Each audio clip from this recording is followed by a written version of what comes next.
नमस्ते दोस्तों, आज हम इस वीडियो में एक टॉपिक के ऊपर बात करने वाले। टॉपिक हमारा क्या रहने वाला है कि मान लो कि कोई कंपनी है, ठीक है।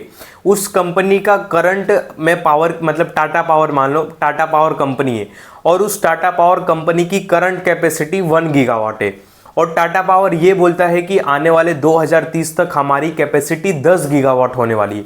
तो क्या हमको टाटा पावर में आज ही इन्वेस्टमेंट कर देना चाहिए या 2030 में करना चाहिए जब ये अपना टारगेट अचीव कर लेगा 10 गीगावाट का? ठीक है, ये इस वीडियो का टॉपिक रहने वाला है और इसमें बहुत सारे रिस्क भी है, बहुत सारे रिवॉर्ड भी है, उसके ऊपर भी बात करेंगे। रिस्क ये है कि मान लो कि टाटा पावर में आज हम करंट इन्वेस्टमेंट करते हैं ये सोच के कि आने वाले समय में ये 10 गीगावाट तक पहुंचेंगे और मान लो कंपनी पहुंची नहीं, कोई नई सरकार आ गई, उस सरकार की पॉलिसी इस कंपनी को फेवर नहीं करती है, ठीक है। बहुत रिस्क आ जाते हैं और कर्जा इनके ऊपर बढ़ जाता है, बिजनेस नहीं चलता है, तो फिर दिक्कत हो जाएगी इनको, ठीक है। फिर ये टारगेट अचीव नहीं कर पाएंगे, ये रिस्क है।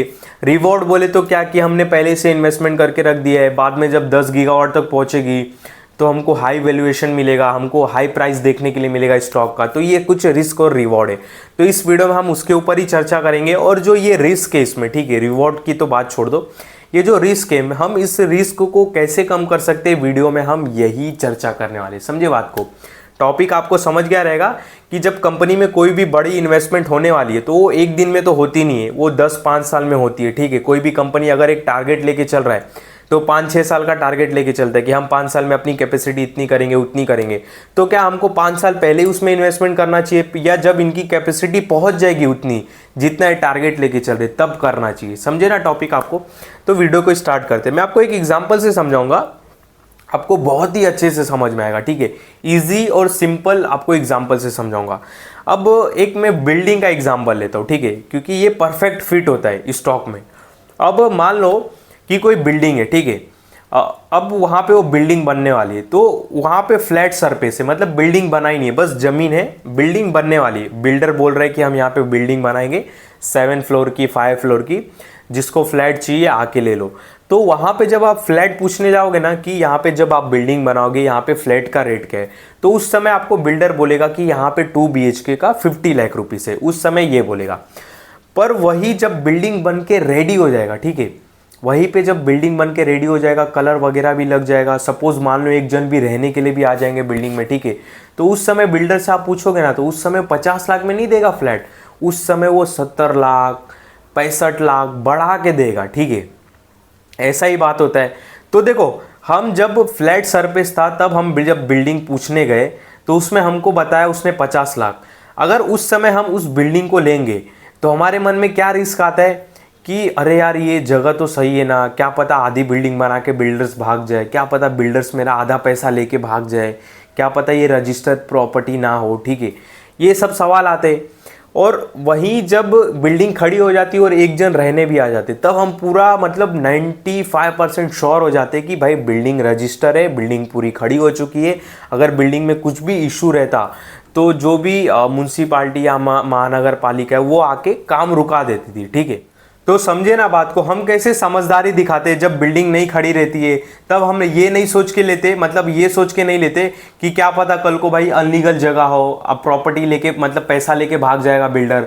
जब खड़ी हो जाएंगे तब हम मतलब जब बिल्डिंग खड़ी हो जाएगी, बिल्डिंग में कलर हो जाएगा, तब हमको भाई हम यहाँ पे प्रॉपर्टी बाय करेंगे। पर बिल्डर भी समझदार है, बिल्डर सेम वैल्यूएशन पे तो देगा नहीं। जब बिल्डिंग नहीं खड़ी थी तो बिल्डर 50 लाख में दे रहा था और जब बिल्डिंग खड़ी हो गई तो बिल्डर 70 लाख देने लगा, ठीक है। तो बिल्डर ने भी अपना दिमाग लगाया। हमने क्या दिमाग लगाया कि जब फ्लैट सरफेस है, मतलब यहाँ पे बिल्डिंग नहीं खड़ी है, क्या पता यहाँ पे इनलीगल प्रॉपर्टी हो या इनलीगल जगह हो, यहाँ पे बिल्डिंग आधा बना के बिल्डर्स भाग जाएगा, पैसा लेके भाग जाएगा, इसके लिए हम पहले फ्लैट नहीं खरीदते, ठीक है। जब ये बनने के बाद पूरा रेडी हो जाएगा, जब हम खरीदने जाएंगे तो ठीक है हम तो खरीद लेंगे सेटिस्फाइड हो गया, हाँ भाई चलो जगह अच्छी है, यहाँ पे कुछ इशू भी नहीं, पर हमको महंगा मिलता है, ठीक है। सेम इसी तरह स्टॉक में भी होता है। स्टॉक में क्या होता है ना कि जब स्टॉक की मतलब जो कंपनी की कैपेसिटी जब कम रहती है और कंपनी जब अनाउंस करता है कि हम इतनी कैपेसिटी बढ़ाएंगे, ठीक है, तो हम ये सोच के नहीं लेते उस कंपनी को कि क्या पता उसकी कंपनी कैपेसिटी इतना अचीव कर पाएगी कि नहीं, बस हवा में बात कर रहा है क्या, ठीक है। और जब कंपनी की कैपेसिटी बढ़ जाती है और जब हम कंपनी और स्टॉक को बाय करने जाते हैं, ठीक है, तब वो सेम वैल्यूएशन पे नहीं मिलता है, सेम प्राइस पे नहीं मिलता है, वो 3-4 गुना हो जाता है। सेम यही स्टॉक के साथ भी होता है। अभी इन सारी चीज़ को में हम बचे कैसे और रिस्क फ्री कैसे हो? देखो, हम कोई अगर प्रॉपर्टी खरीदने जा रहे हैं, इसमें देखो हमारा एक चीज़ मेन काम आता है एनालिसिस। आप एनालिसिस कितना कर रहे हो उसमें आपका रिस्क कम हो जाएगा, ठीक है। हमको फ्लैट या स्टॉक बनने से पहले, मतलब स्टॉक को कब खरीदना है? जब स्टॉक वाले, मतलब जब कंपनी बोल रही है कि हमारा इतना टारगेट है, वो टारगेट अचीव से पहले ही स्टॉक को लेना है। अब बाद में लोगे तो सेम वैल्यूएशन में नहीं मिलने वाला। हाँ, आप मान लो बाद में लेते हो तो मैं ये समझ जाऊंगा कि आप स्टेबल रहोगे और डर नहीं रहेगा, कंपनी मजबूत हो जाएगी उस समय तक और भी, ठीक है। ये सारे डर नहीं रहेंगे, पर आपको रिवॉर्ड नहीं मिलेगा, आपको रिवॉर्ड नहीं मिलेगा, ठीक है। आप महंगे प्राइस पे खरीदोगे। मेन बात ये, हम मान लो महंगा फ्लैट खरीद रहे हैं बनने के बाद, या स्टॉक को खरीद रहे जब उसके टारगेट कंप्लीट हो रहे, ठीक है। जब वो अपने 10 गीगावाट के टारगेट को अचीव कर रहे हैं तब हम उसको खरीद रहे, तो उस समय हम सेफ रहेंगे। मतलब हमको डर नहीं रहेगा स्टॉक के प्राइस का गिरने का या कंपनी बर्बाद होने का, क्योंकि उस समय कंपनी ने अपना टारगेट भी अचीव कर लिया और उस समय तक कंपनी की कंडीशन भी अच्छी हो जाएगी। बट इसमें हमको कुछ मतलब ही नहीं रहेगा, क्योंकि हमको रिवॉर्ड ही नहीं मिलेगा। हमने रिस्क तो ठीक है, हमने रिस्क पूरा जीरो कर दिया, पर रिवॉर्ड भी नहीं मिला, क्योंकि भाई सेम वैल्यूएशन पे तो मिलेगा नहीं। 2025 में जिस स्टॉक का प्राइस 400 रुपया रहेगा, 2030 में जब तक वो टारगेट अचीव कर लेगा, तो आपको क्या लगता है 400 ही रहेगा क्या? तब तो 4-5 हज़ार पहुँच जाएगा। तो हम जब टारगेट अचीव होने पे लेंगे स्टॉक को, ठीक है, तब हमारा रिस्क जीरो रहेगा पर रिवॉर्ड भी जीरो रहेगा। समझे बात को? वही मैं 2025 में या 24 में ही उस स्टॉक को ले लेता, तो अगर मान लो उसने टारगेट अचीव कर लेता स्टॉक, तो फिर हमको बहुत फ़ायदा होता, पर उस समय रिस्क भी रहता और रिवॉर्ड भी रहता। तो रिवॉर्ड को तो छोड़ दो, पर इसमें हम अपने रिस्क को कैसे कम करें? रिस्क को ऐसे कम करना है स्टॉक की एनालिसिस से, अपनी एनालिसिस से, ठीक है। देखो, कुछ ना कुछ थोड़ा रिस्क लेना पड़ेगा, ठीक है। अभी आपको थोड़ा मन में डाल के ऐसा चलना ही पड़ेगा कि हाँ कंपनी अचीवमेंट करेगा, पर आप ऐसी वैसी नहीं, अच्छी कंपनी के लिए ये सारी थिंकिंग रखना, ठीक है। तो अपने मन में ऐसा डालना ही पड़ेगा और अपनी स्टडी करनी पड़ेगी। और हाँ, ये जो रिस्क है ना, पहले ही से मैं इन्वेस्टमेंट कर दूँ बाद में कंपनी डूबे नहीं, ये जो रिस्क है, ये रिस्क को हम कैसे कम कर सकते हैं? अपनी स्टडी से, अपनी समझ से, ठीक है।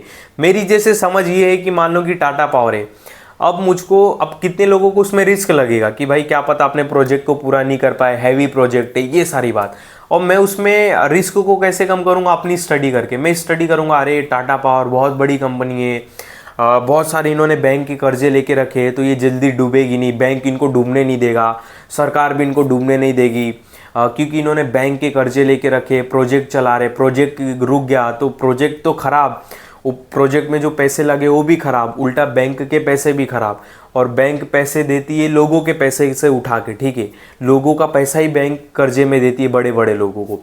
तो भाई जब बैंक डूब जाएगा तो फिर लोग रोड पे आ जाएंगे, तो गवर्नमेंट कभी भी इन कंपनियों को नहीं डूबने देगी। मैंने अपनी स्टडी से रिस्क कम कर लिया, तो मैं पहले से इन्वेस्टमेंट कर दूंगा। समझे बात को? प्रॉपर्टी में भी सेम, अगर मैं प्रॉपर्टी में जाऊं, वकील को 100-200 रुपया या 500 रुपया दूँ, अपनी स्टडी लगाऊं, अपनी दिमाग लगाऊं, वकील में थोड़ा चक्कर लगाऊं, थोड़ा मेहनत करूँ और पूछूं कि प्रॉपर्टी रजिस्टर है क्या, कोई दिक्कत तो नहीं है, जो बिल्डर है वो रजिस्टर बिल्डर तो है ना, वो बिल्डर का हिस्ट्री क्या है, ठीक है। अगर मैं ऐसा पहले ही बिल्डर और उस प्रॉपर्टी के ऊपर अपना 1-2 दिन पूरी स्टडी कर लूँ, यहाँ वहाँ भाग वाग के सब इंटरनेट ऑनलाइन सब ढूंढ लूँ, हाँ भाई सही जगह है, और जो उसने बिल्डिंग पास किया है 7 फ्लोर का, वो भी प्रॉपर बाय किया, ऐसा नहीं कि 7 फ्लोर बोल के 10 फ्लोर बना रहा है, ठीक है। तो जो भी चीज़ कर रहा है बिल्डर सही कर रहा है। आपने अगर ये सारी स्टडी कर ली तो आप पहले ही 50 लाख में फ्लैट खरीद लोगे, फिर 70 लाख में क्यों खरीदना फ्यूचर में?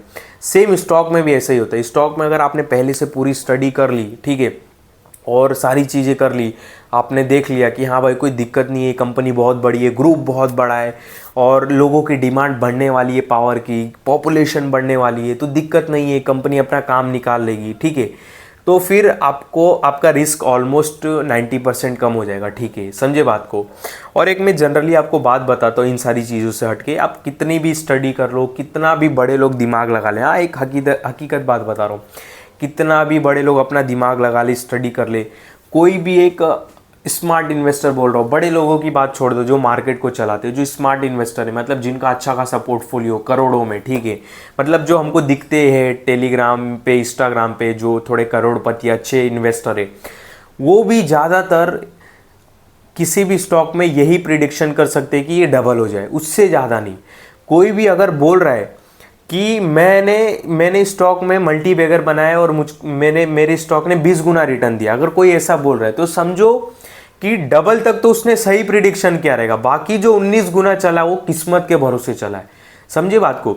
सुजलॉन, ध्यान से सुनना, सुजलॉन 7 रुपये से 15 रुपये, ये आप एक सही प्रिडिक्शन लगा सकते हो कि 7 से 15 चल जाए, ठीक है, 15 तक चल जाएगा, इतना कोई भी कॉन्फिडेंट बोल सकता है। बट बोलोगे, कोई बोला, किसी ने ये नहीं सोचा रहेगा कि 15 से ये 80 भी जा सकता है, ठीक है, वो सब किस्मत के ही भरोसे। समझी बात को। कोई बोलते हैं ना कि मुझको पता था ये 10 गुना जाएगा, उसको इतना ही पता था कि वो 1 गुना हो जाएगा, 2 गुना, बाकी जो 8 गुना हुआ है वो किस्मत के भरोसे हुआ है। ये बात को मानो, लिटरली मैं बोल रहा हूँ, कंपनी वाले को भी नहीं पता रहता है कि मेरे स्टॉक का प्राइस 10 गुना होगा, ठीक है, वो सारे किस्मत के ही भरोसे रहते। तो जितनी अपने, मतलब हम बोलने का मतलब ये है कि हम स्टडी स्टॉक के डबल होने तक कर सकते हैं। मैं अपनी स्टडी, अपना ज्ञान इतना कर, मतलब इतना ही मैं बता सकता हूँ, या कोई भी हो, कितना भी स्मार्ट हो, कि टाटा पावर चलो 1000 तक कोई भी मान सकता है, कोई भी जाएगा फ्यूचर में, एक इसका टारगेट निकल के आता है 2 साल में 1000 जाना चाहिए।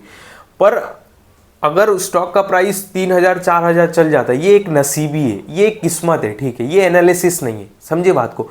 इवन कंपनी, अरे हटना मच्छर भाई, कंपनी वाले को इवन नहीं पता रहेगा कि भाई स्टॉक का प्राइस मेरा 3000 जाने वाला है, कंपनी वाला इतना प्रिडिक्ट कर सकता है कि हाँ 1000 तक जा सकता है। समझे बात को, समझे ना।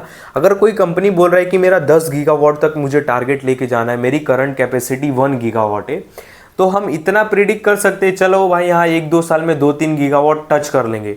पर वो 10 गीगावाट टच कर रहे, समझ जाओ किस्मत के ही भरोसे हो, ठीक है, किस्मत के ही भरोसे। समझे बात को आप। क्योंकि 5-6 साल का पीरियड बड़ा होता है, उस समय बहुत कुछ हो सकता है। पॉलिटिकल क्राइसिस आ जाए, मान लो अगेन कोरोना जैसा सिचुएशन आ जाए, कुछ अलग बीमारी आ जाए, तो क्या होगा, सबकी एनालिसिस फेल हो जाएगी। जितने भी लोगों की एनालिसिस होती है वो 1 साल तक ही वैलिड रहती है, 1 साल तक ही वैलिड रहती है। आप समझे बात को, 1-2 साल तक, उसके बाद उनको एनालिसिस बदलना पड़ेगा, क्योंकि चीज़ें चेंज होती है ना समय समय से, सेम चीज़ें नहीं है।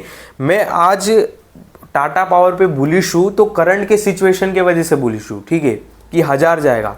मैं अगर मान लो टाटा पावर पे बुलिश हूँ तो मैं आज के करंट सिचुएशन के वजह से बुलिश हूँ कि कंपनी का ग्रुप बहुत बड़ा है, कंपनी के पास पैसा बहुत है, सरकार फेवर में, तो मैं बुलिश हूँ।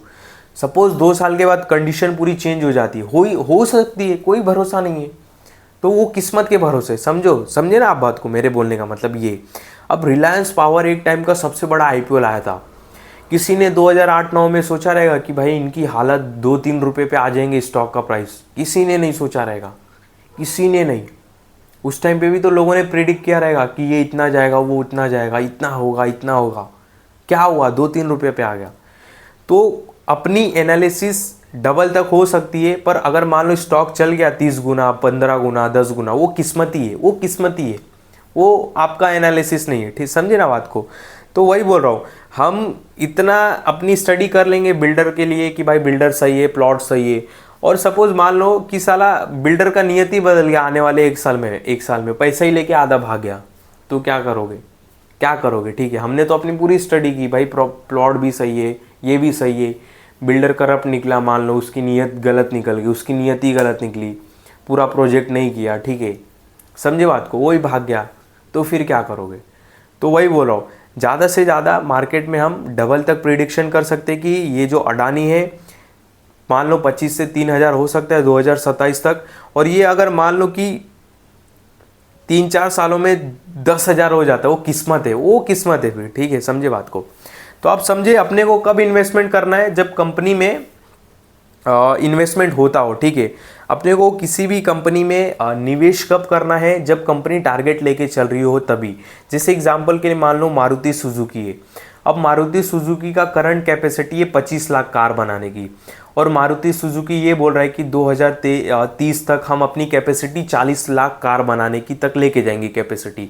तो अपने को 2030 में नहीं इन्वेस्टमेंट करना है जब ये 40 लाख पहुंचेंगे, अपने को कब करना है 2025 में।